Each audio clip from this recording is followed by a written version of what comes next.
क्या चूड़ी पहन ले भाई, गृह मंत्रालय का काम होता है लॉ एंड ऑर्डर मेंटेन करने का।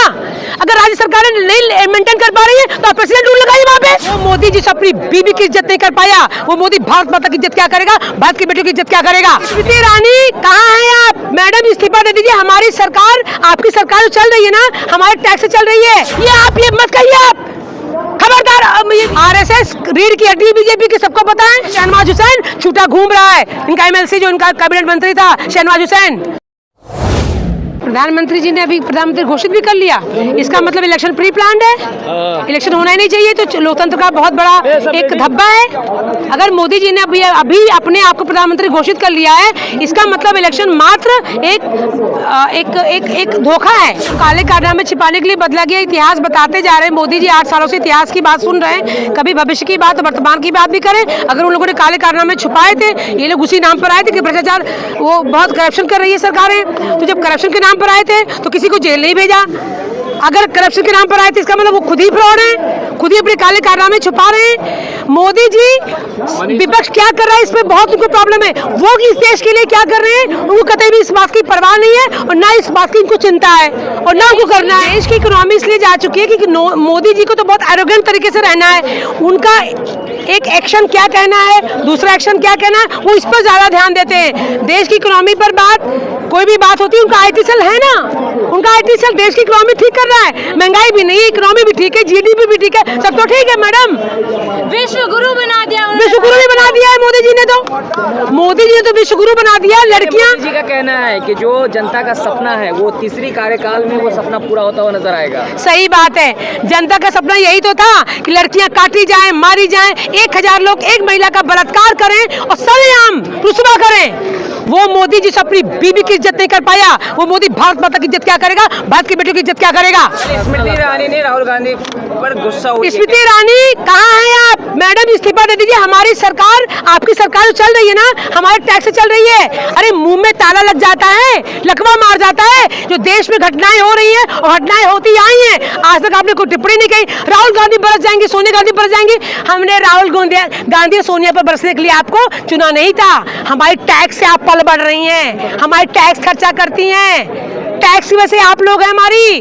तो जनता को जवाब दीजिए ना, राहुल गांधी को क्यों पीछे पड़ी रहती हैं? इसका मतलब ये लोग घुंघरू बन के बैठे हैं क्या? जब राजस्थान पे हो रहा है, बंगाल में हो रहा है, सब कुछ हो रहा है, तो एक आपात बैठक गृह मंत्री को लेना चाहिए। आखिर हो क्यों रहा है? क्योंकि आरएसएस एक ऐसा आतंकी संगठन है कि आरएसएस डिवाइड एंड रूल की पॉलिसी कर रही है। उसको चुनाव जीतना है 24 में किसी भी तरह से, वो लड़की मारे, लड़का मारे, वो युवा मारे, बेरोजगार करे, दुनिया भर की नफरत फैलाएगी, उसका चुनाव का समीकरण जीत जाएंगे वो लोग। आरएसएस रीढ़ की हड्डी बीजेपी की सबको पता है। वो राष्ट्रवादी संगठन है मैडम, राष्ट्रवादी संगठन नहीं, आतंकवादी संगठन है वो तो आप कह रहे हैं ना, हम नहीं कह रहे, हम लोग का अनुभव कर रहा है। आरएसएस ने आजादी दिलाई है देश आरएसएस ने, मैडम हमें फालतू बकवास नहीं करनी है। जितने मोदी जी क्यों भाग रहे हैं? मोदी जी पूरे मोदी जवाब देने लायक ही नहीं है, अपनी बीबी से भाग गए। हमने जब श्रद्धा वाला कांड हुआ, काटी गई श्रद्धा, तो हमने कहा कि भाई अगर राज्य या कोई भी राज्य अपना राज्य नहीं संभाल पा रहा है तो इनको घुंघरू हम लोग पहना देते हैं और आप एक यहाँ पे प्रेसिडेंट रूल कर दीजिए, पार्लियामेंट्री फोर्सेज है वो लागू कर दीजिए, आर्मी रूल लागू कर दीजिए।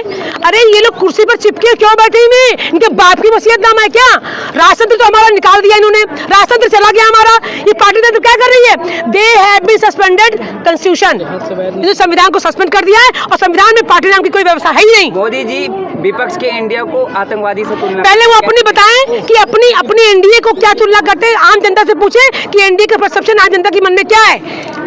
सिर्फ और सिर्फ चुनावी रणनीति करते हैं, चुनाव जीतने के लिए कुछ भी करने को तैयार है। आज तक मुझे बीजेपी की, एनडीए की राष्ट्रीय नीति कभी नजर नहीं आई, अविश्वास प्रस्ताव सिवाय चुनाव जीत रहे हो। ये लोकसभा चुनाव है, एमसीडी चुनाव है, नगर निगम चुनाव है, काउंसिलिंग चुनाव है, इनको चुनाव के अलावा कुछ आता नहीं। जहाँ पे हार जाते हैं वहाँ पे ये खरीदना शुरू करते हैं। तो मोदी जी कहते हैं कि हमने लोकतंत्र को मजबूत किया है पूरे देश और दुनिया में। सही बात है, लोकतंत्र को मजबूत तो किया ही है। गांव-गांव के लोग, शहर के लोग सड़क पे आ गए हैं, लोकतंत्र मजबूत तो हो ही गया है। अपनी आवाज उठाने के लिए तो दबा देते हैं सबको, एनआईए लगा देते हैं, एनएसएम पैक कर देते हैं। आपकी यूट्यूबर्स को भी बहुत सारे लोगों को नोटिस भेज देते होंगे। कुछ नहीं रह गया है, कहने और करने में बहुत अंतर है। लेकिन बीजेपी नारा देते हैं बेटी बचाओ बेटी पढ़ाओ बेटी, सिवाय मैं उन्होंने काफी विगत सालों से कहती आ रही हूँ स्लोगन है पार्टियों का, ये बोर्ड पे स्लोगन छपे रहने में पढ़ने मजा आता है, और वास्तव में बेटियों की हालत क्या है। श्रद्धा कांड देख लीजिए, साक्षी कांड देख लीजिए, इसी मोदी कांड में किरण नेगी 14 में बलात्कार हुआ था छावला की किरण नेगी के साथ में, और उसको फांसी की सजा हो गई थी बलात्कारियों को, और इसी इन्हीं के उसमें 2022 में किरण नेगी के बलात्कारियों को छोड़ दिया गया। वही शहनवाज हुसैन 376 लगा हुआ है, और शहनवाज हुसैन छूटा घूम रहा है। इनका एमएलसी जो इनका कैबिनेट मंत्री था शहनवाज हुसैन, आधे ज्यादा रेपिस्ट तो बीजेपी में भरे हुए हैं। बिल्किस बानो के भी आरोपी जेल से निकाल दिए गए, और फूल माला भी बांटी गई। तो मोदी जी किस तरह से जवाब देते, क्या उनको नींद आती है? वो क्या नशा तो नहीं करते? लेकिन मोदी जी ने कहा था लाडली की प्राचीर से कि हम महिलाओं को मजबूत कर रहे हैं देश। मजबूत तो हो रही है, 1000 आदमी एक महिला का रेप करे, मजबूत तो हो रही महिलाएं। लेकिन हमारे देश में चीरहरण तो पहले भी होते रहे हैं। ये द्रौपदी का 1 मिनट, चीरहरण पहले होते रहे हैं, आपको उसी चीरहरण के और बकायदा और अच्छे से मॉडिफिकेशन तरीके से करने के लिए भेजा गया क्या? जो हुआ उसका अनुभव बुरा था, कांग्रेस को हम लोगों ने हटाया। क्यों हटाया? कि आप आइए, आपको सही करिए, आपको इतिहास से फुर्सत नहीं मिल रही है, आपको इतिहास से भूतकाल से फुर्सत नहीं मिल रही है। तो द्रौपदी का चीरहरण हुआ था, कृष्ण आ गए थे बचाने के, लंबी साड़ी कर दी थी, अब कोई श्री कृष्ण क्यों नहीं आ रहा है? क्योंकि आधे से ज्यादा जो हमारा जो रक्षक है वही भक्षक है। जो सांसद बैठे हुए हैं संसद में, वो आधे ज्यादा तो अपराधी हैं। वो अपने अपराध को पोषित करने के लिए, सेव करने के लिए अपने इलेक्शन लड़के एन केन प्रकार जीत के जितवाया जाता है और सांसद में आ जाते हैं।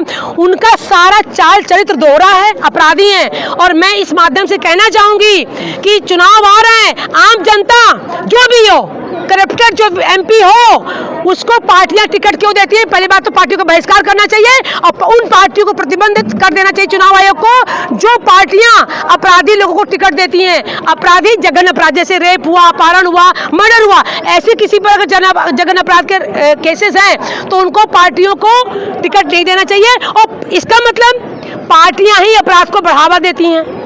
जब अपराधी हमारे पार्लियामेंट में बैठे हैं, संवेदनहीन है वो लोग, तो संवेदनहीन लोग का हमारा रक्षा नहीं कर पाएंगे। जो सुरक्षित जैसे हमें, उससे सुरक्षा कैसे ले सकते हैं? कह रहे हैं मणिपुर में यदि अपराध हुआ है तो छत्तीसगढ़ में हो रहा है, राजस्थान में हो रहा है, बिहार में हो रहा है, बंगाल। ओ अमित शाह चूड़ी पहन ले भाई, गृह मंत्रालय का काम होता है लॉ एंड ऑर्डर मेंटेन करने का। अगर राज्य सरकार नहीं मेंटेन कर पा रही है तो आप प्रेसिडेंट रूल लगाइए वहाँ पे। ये गाने क्यों गा रहे हैं? चाहे मणिपुर हो चाहे बंगाल हो, आप प्रेसिडेंट रूल लगाइए। गा क्यों रहे? आम जनता इससे परेशान मारी जा रही है, असुरक्षित है। ये मत कहिए आप। खबरदार, मेरी सरकार को मैं आम औरतों की तरफ से चेतावनी दे रहे हैं हम लोग कि तुम अपनी बयानबाजी बंद करो। तुम्हें अगर तुम अपनी सरकारें नहीं चला पा रहे हो तो हम लोगों को छोड़ दो राम के सहारे। लेकिन तुम लोग पार्टी की कोई भी व्यवस्था अपने संविधान में है ही नहीं। क्या महिलाओं के लिए अमृतकाल नहीं है देश में? आजादी महिलाओं के लिए सबसे बुरा काल है ये। जब मैंने होश संभाला, जब से मैं समाज को देख रही हूँ, इससे बुरा, इससे सुरक्षित हम लोग कहीं है ही नहीं। आज जा रहे, कल को मार दी जाए, कोई मतलब नहीं है। अकाउंटेबिलिटी नहीं है। अगर कांग्रेस के पास अकाउंटेबिलिटी नहीं थी तो आप आए थे, आपने कोई अकाउंटेबिलिटी ले ली क्या? हम आपसे पूछेंगे, हम कांग्रेस से नहीं पूछेंगे। कांग्रेस को भगाया इसलिए गया था ना भाई कि ये कर रही है। आप क्या कर रहे हैं? बिल्किस, अगर आप उदाहरण के रूप में आना चाहते थे तो बिल्किस बानो के बलात्कारियों को कैसे माला पहनाई गई? अपराध होते ही सरेआम क्यों नहीं फांसी सजा दे दी जाती है? किरण नेगी के बलात्कारियों को क्यों माफ कर दिया गया? निर्भया के बाद भी क्या ऐसे अपराध होने चाहिए थे? ये सारी पार्टियां मिली हुई हैं, ये सारी पार्टियां देश के लिए दुश्मन हैं। पार्टियों को प्रतिबंधित कर देना चाहिए और आम लोग मिलकर चुनाव लड़ें और मिलकर सरकार बनाना चाहिए। अगर आप हमारे चैनल को सब्सक्राइब नहीं किया तो पहले सब्सक्राइब कर लें और बेल आइकन दबाना ना भूलें। लाइक, कमेंट और शेयर जरूर करें।